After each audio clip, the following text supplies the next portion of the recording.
Buong araw kahapon hindi siya nakita dahil di umano siya ay binigyan ng medical examination. But in addition to the postponement, if I am recognized today, and I'm not sure yet, not because we just did all the papers today, I will also bring the issue of the illegality of the arrest of the former president. That should lead to the court losing its jurisdiction. Rodrigo Roa Duterte. Ang mangyayari dito ay sasabihin lang siya kung ano yung kaso laban sa kanya, sisiguraduhin na naintindihan niya yung kaso niya at anong mga karapatan niya. Yun lamang. Now, may mga dahilan kami pero susubukan namin ipaliban itong kauna-unahang pagdinig nito. No? Pero itong dahilan namin ay pribadong ipararating sa mga mahistrado. Sa ngayon, ay iisa pa lang ang na-recognize na lawyer, si Attorney Medialdea, no, dahil siya ngayon kasama. No? Pero we have filled up all the documents para mapasama din ako dun sa team of counsels. No? Now, I'm the list counsel of the ICC, and we have also retained another member of the list counsel who is British. So initially, there will be 3 of us standing as counsels. No? The other one is Kaufman, Attorney Kaufman of the British Bar. So 2 of us from the list counsel and Attorney Medialdea. The Vice President, of course, is here as a member of the family, and she will be in the gallery, no, to witness the first hearing. So hindi ko po alam kung mapagbibigyan yung hinihiling namin na ipagpaliban, pero wala naman akong dahilan para na naisip para hindi mapagbigyan yan kasi wala namang pupuntahan si Presidente Rodrigo Roa Duterte. Ngayon na siya sa kulungan dito sa Taguig. So ipagpaliban nyo na ngayon kasi hindi pa namin nakikita ang dating Presidente. Buong araw, kahapon, hindi siya nakita dahil di umano siya ay binigyan ng medical examination. So ngayon pa lang, ang problema dito sa ICC ay daming papel bago mo makita. No? So we have just submitted the form to visit him para hindi naman kauna-unang beses makikita sila ni Vice President dito sa hukuman. Ako, I feel strongly that before the hearing, not only I should be able to have access to him as a member of the list counsel of the court, but the family should have access to him. So actually, ang priority ko is to make sure magkita muna silang mag-ama. Dahil hindi pa alam ni Presidente na nandito si Vice President. No? Parang it's not proper naman na hindi alam ng ama na nandito yung anak niya. So I'm more or less attending on this first day hearing, a family matter. I want them to see each other outside of the court first so they can have a private talk. Attorney, what do you call the postponement? Is there a legal term for that? Wala naman, it's the same. Alam mo yun, the procedure is similar to Philippine procedure. Ang difference lang is before its arraignment and before it goes to proper trial, meron tinatawag na confirmation of charges. And in the confirmation of charges, they will establish that there really is probable cause and that there really is jurisdiction. But I do not know if I can be registered in time for the hearing today. But in addition to the postponement, if I am recognized today, and I'm not sure yet, not because we just did all the papers today, I will also bring the issue of the illegality of the arrest of the former president. That should lead to the court losing its jurisdiction. And I will be citing a case law from the Constitutional Court of South Africa that an illegal arrest is sufficient to divest the court of jurisdiction because you cannot right wrong by the commission of another wrong. In addition to the lack of jurisdiction because we had withdrawn from our membership and of course the preliminary investigation commenced beyond the date that we had the duty to progress. But of course everything hinges on if I will be recognized today as counsel. But right now we have to leave because we want to see the president before he is brought to court. So just to be clear, sir, you said it has been sent privately already, yung request to postpone this particular No, initial it hearing. has not been. It will have to be asked in the hearing today. Today, okay. Paano po pag hindi po napagbigyan ng ang hiling? Sir, Ano i-click ko sa'yo, ano po ang next sa plan ninyo? Ang mangyayari lang naman kung yung mapagbibigyan is sasabihin lang kung ano yung nature of charges. But it is not an arraignment. Correct. It is just to make sure he understands the nature of the charges against him. Not an arraignment. Saan po yung hahain yung postpone? In court na, wala nang panahon kasi. Kasi alam nyo, itong notice came very late also. We had just arrived yesterday. And of course, nauna sila. DP came next evening of yesterday and I came yesterday then. No? And actually, yesterday we had no access to him because he was undergoing medical exam, no? And he was not here. No? And for a while, we were even alarmed where he was, but he was apparently subjected to medical examination. So it's only now, so pagbigyan na muna natin na makita muna yung mag-ama. Okay? Can we do that? Nasaan po si ES with the day? I think he is in He's the inside. detention facility. He's with the... We're going to the detention facility now. Please don't follow kasi hindi rin kayo magbigyan ng access doon. Ha? Okay? Thank you, attorney.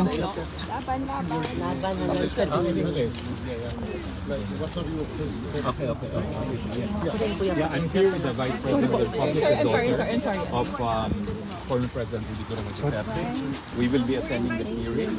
There's only been one lawyer recognized, who is Attorney Megadea, who is the lawyer who is Guys, any statement lang?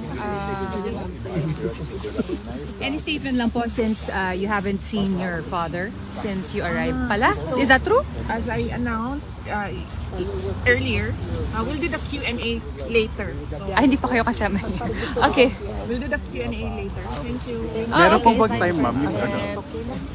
Yung JC will give you details. Today, promise. I promise you. We'll just need to do the paperwork that everyone from inside is asking from us. Ingat po, ma'am. Thank you po. Thank you po, ma'am. Ma'am, VP. Ma'am, laban na gid, ma'am. Basta gwapa lang gid ta ni, ma'am. Okay. Basta Pilipina, gwapa gid ka, ma'am. Basta ikaw. SMA na yung pakisabi po sa papasok.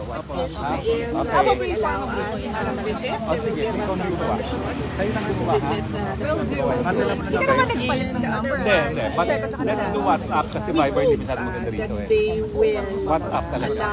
WhatsApp. Okay. SMNI! Hello po! Basta, ma'am, mag-ampo gimi, nag-i-move na gid. Gwapa biyak ka. Yes, ma'am. Correct. Sigurado sa mga Pilipino, mga lalaki. Gwapo gyapon mi, ma'am. I can assure you, upat ka buok ang atong Miss Universe. Correct. The Filipina beauty is known globally Just pag- as exceptional, outstanding. Correct, ma'am. Ngani ko kagwapa din ako magawas, uy. VP, salamat. VP, shoutout sa mga taga Butuan kay idol kay kanila. Sambuanga po, madam. Naamin din. Ikat pa si Piljo, magbiyahe.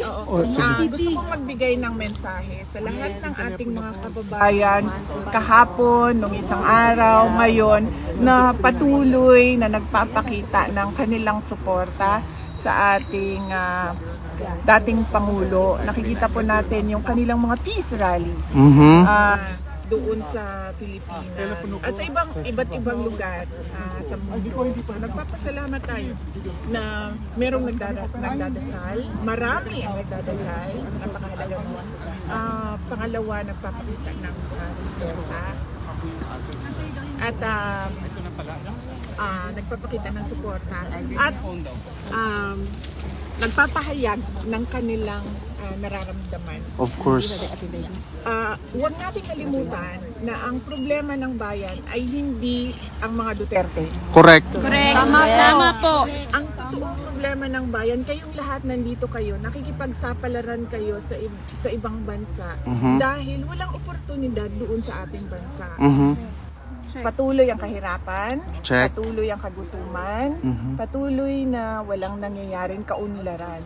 Nakikita nyo yung Netherlands, di ba? Yes po. Gusto natin maging Netherlands ang Correct. Bukas na ba, ma'am? Bakit ba hindi nangyayari yun? Yun yung tanong natin. Yes. Pag-president ka na, ma'am. Bukas na mag-president ka na. Ma'am, mag-president ka na, ma'am. Huwag natin kalimutan yun. Vale. Nandito lang kami para sa inyo. Ako ang problema Correct. dahil Kita po namin lahat yun, dahil ma'am. Alam bakit po nga ba ako namin nagiging lahat. problema? Dahil Tanda. Maganda. Gwapang. Tungod sa kagwapa ni mo, kulbaan sila, VP. Bisag ako yung ano mo, muli na lang po, uy. well, yes, as I said earlier, our expectation is that we will be given permission to visit since we are already complying as we speak with all the documents that they are asking of us. And then the next is we truly pray and hope that the court will listen for our request just to move the initial appearance so that we can have time to sit down with the former president and discuss what are the ways forward in his cause. Thank you. Ma'am, salamat. Shout out sa mi taga Butuan, ma'am. Taga Butuan, ma'am. Love kay kanamo, Mindanao. One Mindanao. Bisaya ra ni ma'am. Unsay sekreto nga nung gwapa man gyud kay ka, ma'am? Oh, pwede na po nimo dito bagon. Prayers daw. Ah, Bipin, ako yatag sa imuha. Kumusta pag-stay mo dari sa Netherlands? Tugnaw, ma'am. okay ra ka? Now, maayo. Ninyo ka ng naging ako ang gigamit ko. Kay para tugnawan ang panuhot. Yes. Naman kayo sa lang panuhot. Kami haplas dito kung kinahanglan nimo. Ah, okay, perfect. Ang ako ang amiga gikan na London ang iyahain taong gidala kay efficacy and oil lang. Ora din lang ako ang matabang sa imo. So na ako. Mga hantod ka na dari ma'am. Wala ko kibalo kung hantod ka na sa amin. Welcome ka sa balay, ma'am. Okay ra gyud ayun yun. Yes, may problema. Pagkain, may problema. Ang mga Hazel's Kusina dira. Yes, ma'am. Sunday na. Unsay oras, ma'am? Nanay oras, ma'am? So, Saturday pa lang man, laban na mo ha. Kay para sa Yes, correct. Correct. wala ko'y balita pa kay... pero ginapaanhin ako siya para makauli ko sa Pilipinas. Oh. Ma'am, kumusta na po kayo? Nakapagpahinga na po kayo? Jet lag pa ka, ma'am? Kamusta? Naba mo yung trabaho? Wala. Para nimo, ma'am, irrelevant na ng trabaho. Tumakas Para sa imo. Para kang former president sa imong papa, of course. Ninyo wala na mo yung trabaho. Okay lang. Ah, mangita na paglain, ma'am. Bahala na. Wala pa. Paniguraduho ng naamoy trabaho pag uli ninyo. Yes, ma'am. Ang inyong mga pamilya sa Pilipinas. Yes, ma'am. Okasyon sa inyong Correct, ma'am. mga anak. Once in a lifetime ra gyud ni. Mga breadwinner ba mo tanan? Yes, ma'am. Relax sa mi karon, ma'am, basta ikaw. Nag-aam na ka, baby? Wala pa, ma'am. Babay mi sandwich dito, ma'am, oh. Oh. Sandwich kami galing Paris. Ang sandwich kay tibok adlaw biya ta dinhi. Correct, correct. Ma'am, pang vitamins. Panigurado ninyo. Thank you, ma'am. Aside sa Netherlands, ma'am, ano pa kag-lunch? Ma'am, pwede ng energy. Pwede maghanap sa inyo. Yes, ng energy. Wala ka ko yung farm lord. Ma'am, din sa kotse ko ko. Kabuton. Pwede ka bigay sa'yo from Paris? Salamat, from Paris. Yeah. Grabe ka. Kabiyahe og 16 hours, 8 hours. 8 hours, ma'am. 8 hours. Bisan pag 24 hours, basta makita lang yung ko na mo. Salamat. Walay problema, ma'am. Walang reply, sir. Walang response from the email.